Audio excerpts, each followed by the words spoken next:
Alright guys, welcome to another Cleveland Moto video. I know there's been a lot of strange things happening regarding to Moto Guzzi in the United States of America. They've got a new motorcycle out called the V85 TT that's very exciting. It's an adventure bike. It's nice that it doesn't weigh 1,000,000 pounds. And that's kind of what we're going to talk about today, is the stuff that Moto Guzzi has come out with in the United States, in our market, that is different. And strangely enough, there's been rumors of Moto Guzzi canceling some of these products and stopping them and just not having them anymore for us. So a few years ago, Moto Guzzi came out with this 1400cc motor. And just to basically say what it is in the United States market especially, we like big, giant, no replacement for displacement type motors. 1400 cc's would be considered to be like, yeah, that's a Harley, that's a cruiser bike, that is all of the motorcycles that every American wants to ride is 1400 cc's. Well, Moto Guzzi up to this point had kind of done 1100 cc's, and then they did the Grizzo, the Nordje, they did the Stelvio at 1200 cc's, but those weren't meant to be cruiser motorcycles. Prior to that, remember the old Ambassador was 750 cc's, and that became a police motorcycle. A police motorcycle that was loved and cherished by the California Highway Patrol, and Moto Guzzi bumped it up into a 5-speed transmission. They gave it an 850cc motor, and they named the damn thing a California. Thank you, California Highway Patrol, for buying so many of our motorcycles. We're not going to call it the Ambassador anymore. We're going to call it the California. And the Eldorado 850, which is from the early 70s, and then we go into today. So you're going to bring something back. Don't create a new name. Don't come up with something new. Go back to your history. Go back to your heritage, and they did. Eldorado was a great name for a motorcycle, and it was a great motorcycle. It turned, it handled, it worked better than the Indian and the Harley of the day. So the law enforcement agencies loved it. So they kept the Eldorado part, brought it forward with a 1400cc motor, and kept a lot of that cruiser, utilitarian, long distance type stuff on the bike that was famous in the early 70s with the Eldorado. Now we get the Eldorado version of the California. So Californias are available as a California Custom. They're available as a California Touring. They're available as a California Audace, and they're available as a California Eldorado that we see here. The Eldorado is the vintage, the historical nod back to the old days. It even has the chrome inserts on the tank with the white pinstripe. The bike is available in the same weird color red with the chrome inserts and the white fenders from the old days as well, but I think of the new ones actually have black fenders. So they didn't quite exactly nail the Eldorado of the days of yore, but here we are today. And as a person that owned an Eldorado 850, I love the bike. I really enjoyed it. So for me, seeing this one came out was Moto Guzzi pulling my chain, telling me I had to buy a motorcycle that year. Getting the bike, a lot of things about this bike are really, really cool. First of all, 6-speed transmission, shaft drive, big honkin' V-twin, torquety-torque, Torkinsons. All the torques are all right here. They're calling it 96 horsepowers. Best as I can tell, it's 90-some torques as well. It pulls forever. It's got grunt like nobody's business. But unlike a lot of other cruising type motorcycles, this baby likes to dance. You can throw this thing left and right in the corners until those little titanium scratchers on the bottom of the foot pegs are just blazing the trail. Really, really does like to corner. This bike corners like a monster. Corners, it'll sneak up on some guys on sport bikes. Then, because it is the Eldorado, which is part of that 1400 family, everything that is an Eldorado will work. Everything from the California bike will work on the Eldorado. So you can take everything that you had for your California Touring and just part by part order it and add it to your California Eldorado or your Audace or your California Custom. And that's the nice thing about this. There's a certain Lego nature to these big Moto Guzzi 1400 bikes. Now, all the bikes have traction control systems on board. They're going to have a mapping program for rain, they're going to have a mapping program for touring, and they're going to have a mapping program for sport. And you can absolutely feel the difference with all those different settings. Also, with this mapping program, we're going to have ABS settings that go along with it. Now, every single one of these settings through this display, and the display on this thing is brilliant. It's just one big old clock, but in the middle of it you got all the data, and you can change the screens with your thumb and cycle through the different things you want it to do. You can set it for the touring mode, and then you can determine how much traction control you want to have in that touring mode. You can determine how invasive you want the ABS brakes to be in the middle of that touring mode as well.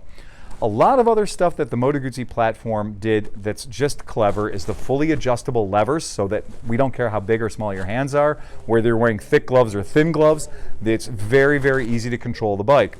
A lot of accessories are available for the bike. We talked a little bit about that earlier, but yeah, we're going to see on this bike we have the Hepco Becker bags.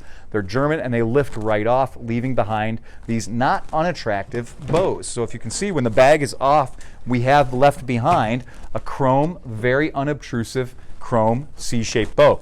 And that means that when you're not running your luggage, the bike doesn't look ridiculous. You don't have all these extra brackets that you're not using hanging off the back of the bike. The bike does come equipped from the factory with a heel toe shifter. Heel toes are not anything new. If you've ridden Harley Davidsons before, you've ridden a bunch of big cruisers, heel toes work great.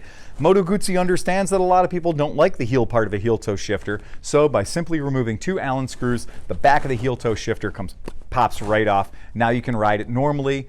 Don't even worry about the back part of that heel toe shifter. It's not there anymore. Heat management. Well, everyone talks about, oh, look at that, the jugs, the heads are right there, I'm going to burn my knees. Your knees are nowhere near these things. You are more likely to burn your testicles on the back cylinder of a Harley Davidson when you're sitting at a light from all the heat coming off of the back of that motor. If you've ever ridden a Buell, you know what I'm talking about.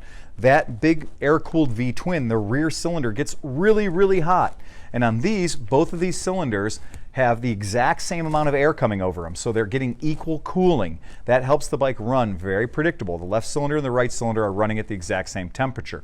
This is an oil-cooled bike. It has a very big oil cooling radiator on it, and it does carry separate oil for the motor and for the transmission. So it runs a 10W60 in the motor, it runs an 80W90 in the transmission, and also, remember, this is shaft drive bike, so it has oil in the final drive as well. That means this bike is engineered to go very, very long distances and very, very long maintenance intervals. We're at a 6,000 mile maintenance interval on these. For valve adjustments, again, because of this design, you don't even need to take the gas tank off to adjust the valves. These valve covers come off real quick, and so when it is time to do a valve adjustment, these things are the nut and post adjustable valves. So there's no shims, there's no buckets. This can all be done by you by watching a YouTube video or opening up a service manual. You can do all the maintenance on this motorcycle yourself. Really, really cool. Always, Moto Guzzis have been that way. They're designed that the guy, the blue-collar dude, can work on them himself in their garage. Really smart stuff in this bike. Really dig it a lot myself. I do like the fact that the heated grips, they just plug in. So there's already a setting for it on the dashboard. There's already a button built into the bike, so you just press the button and heated grips are functioning. That's what you got. Really clever, so a lot of really smart stuff. All the accessories, nothing has to, there's no drilling required. Everything just kind of jumps on the bike from the parts catalog from other bikes. Fun stuff for if you're a mechanic. Brake bleeders are up here. Where do bubbles go? Bubbles go up, and brake bleeders are right up here where they should be. That's kind of neat. Clutch bleeders, same thing, up top. Very, very functional, very practical. 6-gallon gas tank, and there have been rumors of people that we know riding these bikes and getting 50 miles per gallon out of them. So that's insane, a 300-mile range on a cruiser bike. When I've ridden the bike around, I tend to get around 42 miles per gallon out of it because I am usually caning this bike. I've got Agostini exhausts on here, and if you're not familiar with Agostini, you should be. Look them up. Agostini makes, as far as we can tell, the best exhaust systems for Moto Guzzis. They sound spectacular. They're not super expensive, and we've been to the Moto Guzzi factory, and right next door to the Moto Guzzi factory is Agostini, so you can't get any more pure of a bloodline than that. And the stuff fits up great. It slides right on, it bolts on, it's easy, but the power is instant. Now, the Agostinis do have removable decibel killers. So when the decibel killers are in, the bike is probably 50% louder than stock, and it has a nice little rumble to it. But when you take those dB killers out, holy shit, you are going to get the noise. This bike does bark a bit with the decibel killers out. It has a fantastic and very rewarding sound if you're into such things. People will know that you're riding a big thundering V-twin. It has a bit of a cadence to it. It's got a nice sound. It sounds like a Moto Guzzi, and we like that too. Really, the interesting thing about this platform is you're about 15 grand on this. So this isn't a $25,000 Harley Davidson. This is a $15,000 Moto Guzzi. I like everything about the build quality of this bike. I think it was put together in a super smart way, and you do get a ton of bike for your money. All those little things we talked about, those are standard. That's part of the build of the bike. And having a shaft drive system, having the ABS and the traction control on a $15,000 bike is kind of magical. So if you're interested in this, please get in touch with us here at Cleveland Moto. This particular one I set up for myself, but it is for sale. So call us, because what we've done is we've put a really good package of neat accessories to build the Eldorado into what I think the Eldorado should be. A nod to the law enforcement bikes of the early 70s, but with a serious bent towards the performance aspect. And then the heated grips and stuff and the windshield for comfort and touring and riding the bike around myself. Give us a call at the shop, 216-795-5580. Go to our website, it's clevelandmoto.com. You'll find more information about this motorcycle, as well as all the bikes we have for sale here at the shop. Again, any comments, any questions, hit them in the bottom. I will answer. And I've been going through them, and I'm answering all of them. So if you have some questions or you have some comments about this bike, right now is a weird time for Moto Guzzi. You can buy a lot of Moto Guzzi for not much money because there's a lot of, let's just say what it is, there's inventory hanging around, and you're getting great deals on this stuff because they're moving new product. They've got stuff coming out. They've got some other stuff hanging around. It's a great time to buy one of these motorcycles. And remember, please, ride fast and take chances.